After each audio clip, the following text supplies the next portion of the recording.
เจ้าอาจจะบริเวาต่อหน้าแต่ว่าก็เจ้าจะแสดงผ่านทางสายตาและก็ท่าทางว่าจะเป็นผู้ใหญ่รุ่นเดียวกันหรือว่าอีหยังถ่ายสุดๆลงเวทีมาก็แบบนั่งไห้คนเดียวห้องน้ำเนี่ยนะทั้งที่เจ้ามาประกวดแล้วเจ้าคือเฮ็ดตู่จังซีแบบห้องกับห้องบ่ได้มาห้องอย่างประมาณนี้ Something about you makes me feel like a dangerous woman แบบ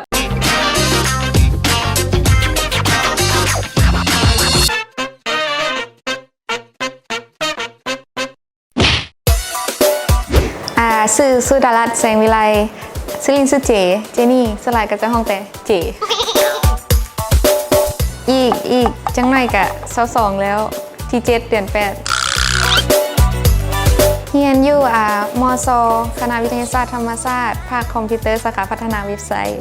Easy ปีสุดท้ายแล้ว อยากเฮ็ดเวียกอยู่องค์กรที่อยู่ใส่ก็ได้ที่ก็จะแบบสนับสนุนเกี่ยวกับเรื่อง IT ที่เฮามักจังซี่นะกะสมัยนั้นเห็นอัน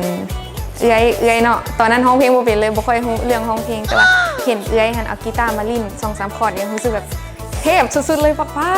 เอามาแต่ใส่อยู่ในลิ้นได้ไดแล้วหลังจากนั้นก็แบบลองเรียนเบิ่งหลังจากนั้นก็เริ่มเป็นการร้องเพลงมาเลยตอนนั้นประมาณ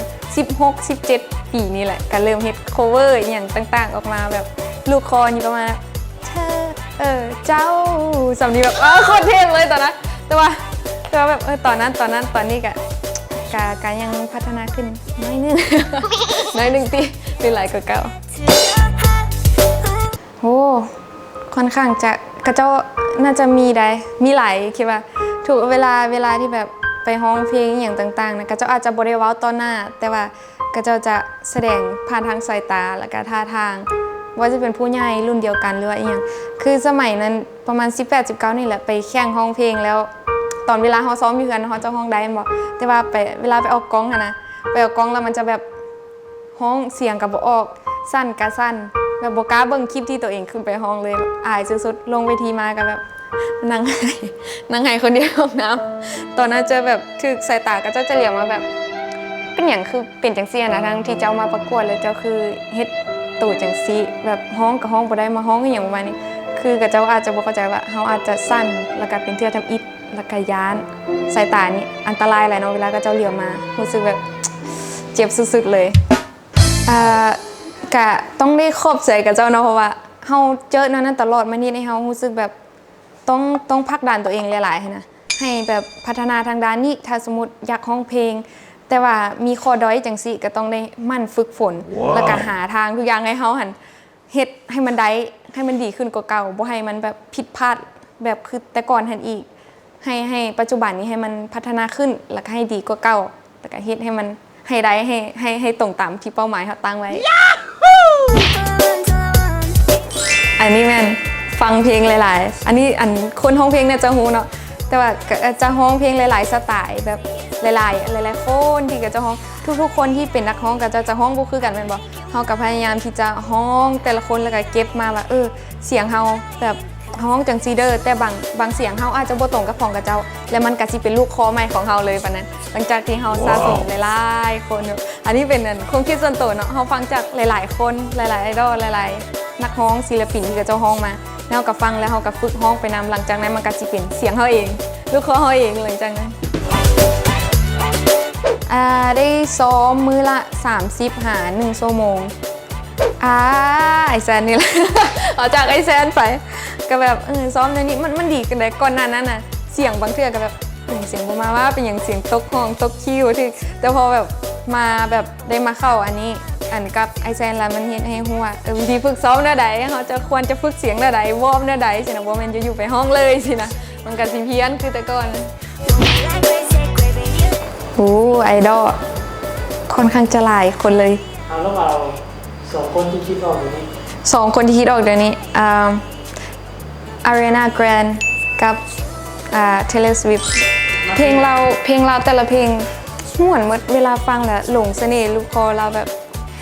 Something about you makes me feel like a dangerous woman แบบฟังแล้วมักลูกคอเราแต่ว่าเขาเฮ็ดบ่ได้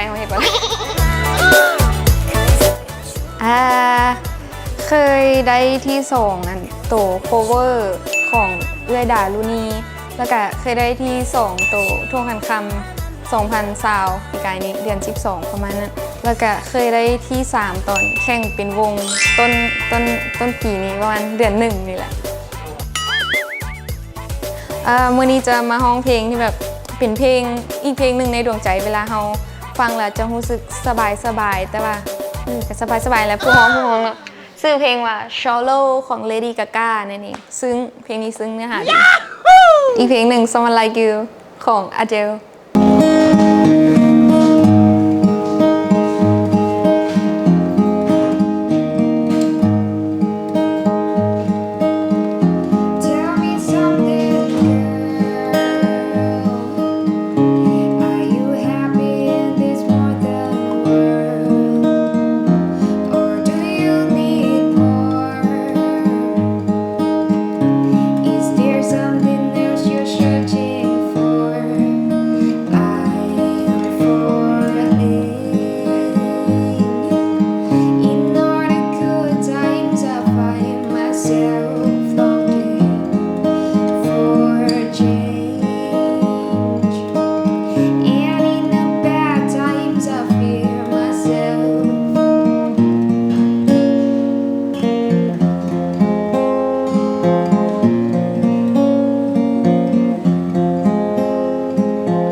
อยากเป็นคนหนึ่งที่สามารถถ่ายทอดเพลงในสไตล์ของตัวเอง ออกไปแล้วจับใจคนเบิ่งได้แบบคล้ายๆว่าเขามาฟังแล้วรู้สึกแบบคือเฮาปลื้มศิลปินคนอื่นๆนะเฮาก็อยากเป็นหนึ่งในนั้นที่เวลาเฮาได้ฮ้องหรือได้แต่งเพลงอย่างออกมาก็อยากให้กระเจ้าแบบคิดคือกันกับเฮาเวลาที่เฮาเลี้ยวไปเพราะว่ากระเจ้าฟังกระเจ้ารู้สึกอินแล้วก็ฟังแล้วรู้สึกสบายแล้วก็เข้าใจแล้วก็คล้ายๆเฮาเป็นคนนั้นฉันได้เลยแผ่รังสีในการร้องเพลงแม่กระเจ้าแล้วกระเจ้าแบบอ๋อกระเจ้าฮับเอาได้ค่ะนะเพราะว่าบางคนก็ฮ้องซื่อๆเนาะประมาณนี้พอโซนสนิทคนเซตกับบ่มี มีแต่เซตกับหมู่เรื่องบทบ่มีสเปคเนาะขอแต่ว่าเป็นคนดีนิสัยอย่างไมเซ็ตการเบิ่งโลกอย่างแบบ โอเคก็บ่โอ้อวดแล้วก็เป็นคนพยายามเฮ็ดให้เป้าหมายของตัวเองหันบรรลุก็พอแล้วแล้วก็เป็นคนดีของครอบครัวพ่อแม่เนาะต้องฮักครอบครัวหลายๆก็เจ้าฮักครอบครัวแล้วก็ฮักตัวเองก็เจ้าจังฮักฮู้ฮักเขาเด้สามารถติดตามการ cover เพลงผ่านทาง Facebook ติ้งที่ขึ้นมานี่เจแล้วก็สามารถติดตามผ่านทาง The Lock Shop เนาะเพราะว่าเพื่อนจะสร้างคอนเทนต์หรือกิจกรรมดีๆผ่านทางเพจนี้ตลอดเกี่ยวกับทางด้านศิลปินทางร้านเรื่องดนตรีโดยเฉพาะเลยเมื่อกีตาร์เต็มฮานแบบฮานนี่ดีมา